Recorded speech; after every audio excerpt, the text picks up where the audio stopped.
Hi all, welcome to calculus learning. അപ്പോൾ plus വണ്ണിൻ്റെ പരീക്ഷ റിസൾട്ടുമായിട്ട് ബന്ധപ്പെട്ട ഒരു കാര്യം അപ്ഡേറ്റ് ചെയ്യാൻ വേണ്ടിയിട്ടാണ് ഈ വീഡിയോ ചെയ്യുന്നത്. അപ്പോൾ എല്ലാവരും പ്ലസ് വൺ പരീക്ഷയുടെ റിസൾട്ടിന് വേണ്ടിയിട്ട് കാത്തിരിക്കുകയാണെന്ന് നമുക്കറിയാം. അപ്പോൾ ഏറ്റവും പുതിയതായിട്ട് നമുക്ക് കിട്ടുന്ന വിവരം എന്ന് പറയുന്നത്, നമ്മുടെ HSS ലൈവ് ഏറ്റവും പുതിയതായിട്ട് അപ്ഡേറ്റ് ചെയ്തിട്ടുള്ള വിവരം എന്ന് പറയുന്നത് ജൂൺ 10-ാം തീയതി, നമ്മളുടെ ജൂൺ 10-ാം തീയതി തന്നെ പ്ലസ് വണ്ണിൻ്റെ എക്സാം റിസൾട്ട് വരും എന്നുള്ളതാണ്. അതിൽ തന്നെ എല്ലാ വിഷയവും റീവാലുവേഷൻ ചെയ്യാനുള്ള ഓപ്ഷനും അതേപോലെ തന്നെ 3 വിഷയം വരെ ഇംപ്രൂവ് ചെയ്യാനുള്ള ഓപ്ഷനും ഇത്തവണ അവൈലബിൾ ആണ്.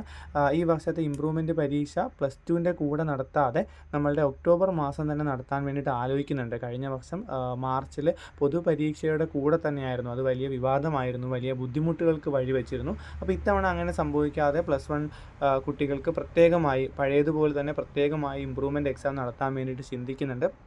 അപ്പോൾ ഇത്രയും കാര്യങ്ങളാണ് ഈ വീഡിയോയിൽ പറയാനുള്ളത്. കൂടുതൽ വീഡിയോകൾക്കായിട്ട് ഈ ചാനൽ സബ്സ്ക്രൈബ് ചെയ്യാം. ഓക്കെ.